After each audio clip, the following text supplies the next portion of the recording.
Well, hey, everybody. I hope you're excited about getting ready for your group time. I'm really glad to be with you. If you don't know who I am, I'm Jeff, and I'm the campus pastor at our Southridge campus, filling in for Chip this week as he is just getting back from vacation and trying to catch up a little bit on all his sermon prep.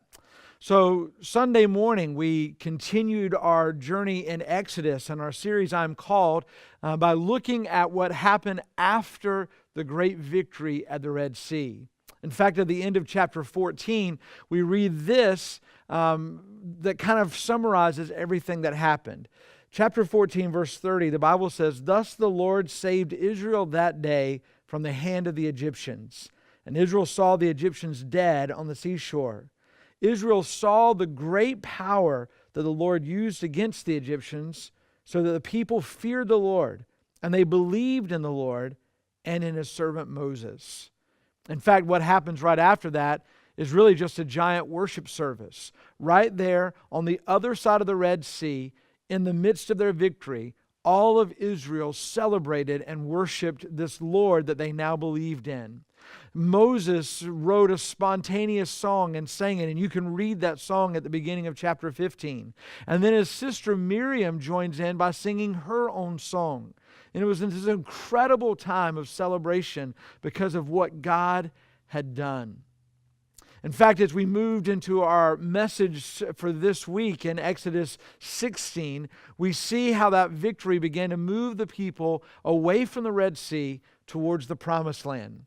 But as so often happens, some things began to cause them some trouble. And we looked at today some very specific places where water was scarce, food was hard to come by, and because the people were thirsty and hungry, they began to grumble. Isn't that just the way it seems to be so often? We have this incredible moment with God where we celebrate all that He's done and all the things that He blesses us with. But then as life just kind of moves forward, we find ourselves facing some difficulties, some trials. And it's in those trials that we either remember what He's done for us and how He's provided for us, and we trust Him in the difficult times, or, like so often happens, we forget. And when we forget, we begin to grumble and complain and worry and fret. That seems to be exactly what happened to Israel. And yet, even through their grumbling, we know that God spoke. And He talked to them about how He would take care of them. In fact, He did a couple of things that were pretty incredible. He turned bitter water into sweet water, and then He provided food.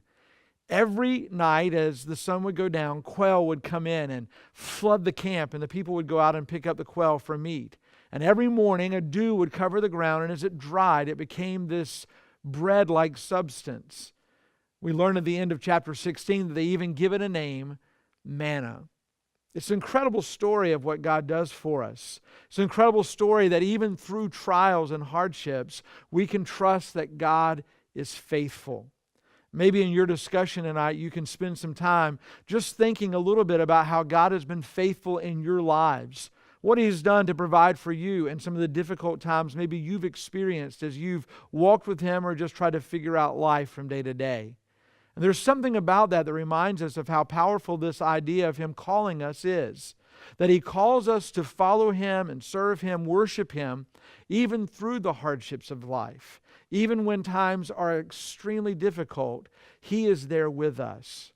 If you were here on Sunday morning, you might remember our big idea as it stated this idea that God provides what we need so that we can do what He's called us to do.